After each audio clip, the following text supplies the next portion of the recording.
Hello everyone, welcome back to my new daily vlog. কেমন আছো সবাই? আশা করছি সবাই ভালো আছো। তো আজকে জানো তো আমার বাড়িতে মাছ মাংস কিছুই নেই।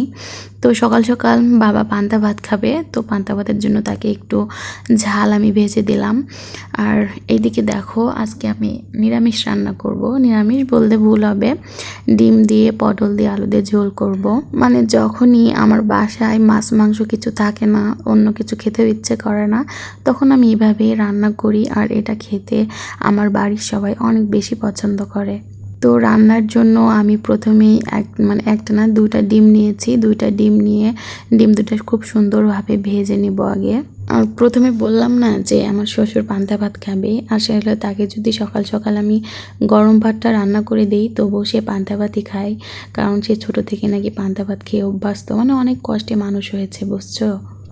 এই জন্য সে অভ্যাসটা এখনও ছাড়তে পারে নাই। সে প্রতিদিন সকালে পান্তা ভাত খায়। তো জাল ফুরিয়ে গিয়েছিল, এজন্য বাবাকে প্রথমে আমি জাল ভেজে দিলাম। একেবারে অনেক করে আমি ভেজে একটা বয়মে সুন্দর করে রেখে দিই, কারণ প্রতিদিন ভাজে অনেক বিরক্ত লাগে এই জন্য। আর শুধু আমার শ্বশুরই না, তোমাদের ভাইয়াও কিন্তু পান্তা ভাত খেতে অনেক পছন্দ করে। আমি কিন্তু খাই, কিন্তু খুব একটা খাই না, মাঝে মধ্যে আমিও খাই তাদের সাথে, ভালোই লাগে। আমি প্রতিদিন সকালে বেশিরভাগই রুটি খাই, তবে মাঝে মধ্যে তাদের সাথে জয়েন হই আমিও।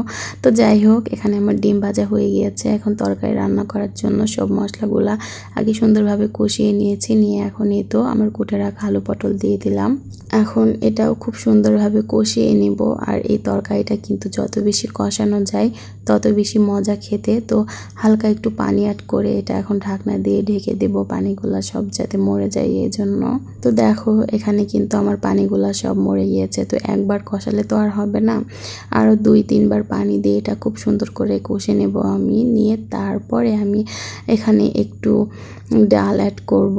আর হ্যাঁ, এটা কিন্তু মসুরের ডাল, আর এই তরকারিটা মসুরের ডাল দিয়ে খেতেই সবচেয়ে বেশি মজা। আর জানো তো একটা আশ্চর্য বিষয়, আমি কিন্তু এই রান্নাটা কারো কাছে থেকে শিখিনি, না আমার আম্মুর কাছে না আমার শাশুড়ি আম্মুর কাছে। এটা আমি নিজে থেকেই তৈরি করেছি, মানে এটা আমার নিজের রেসিপি বলতে পারো। তো যাই হোক, এখানে আমার তরকারিটা কষানো হয়ে গিয়েছে। এখন দেখো ডিমগুলো আমি অ্যাড করে দিলাম। তো এখন একটু বলক উঠলেই লবণ টবণ চেখে নামিয়ে নিব। লাস্টে একটু জাস্ট শুধু জিরার গুঁড়া অ্যাড করব, কারণ যে কোনো তরকারিতে, মানে ঝোলের তরকারিতে জিরার গুঁড়া না হলে আমার খেতে একেবারেই ভালো লাগে না।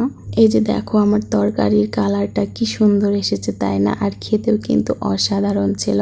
আমার বাসার সবাই এটা খেয়ে অনেক পছন্দ করে। তো যাই হোক, সবাই ভালো থেকো। আজকের ভিডিও এখানে শেষ করছি, দেখা হচ্ছে নেক্সট ভিডিওতে। আল্লাহ হাফিজ।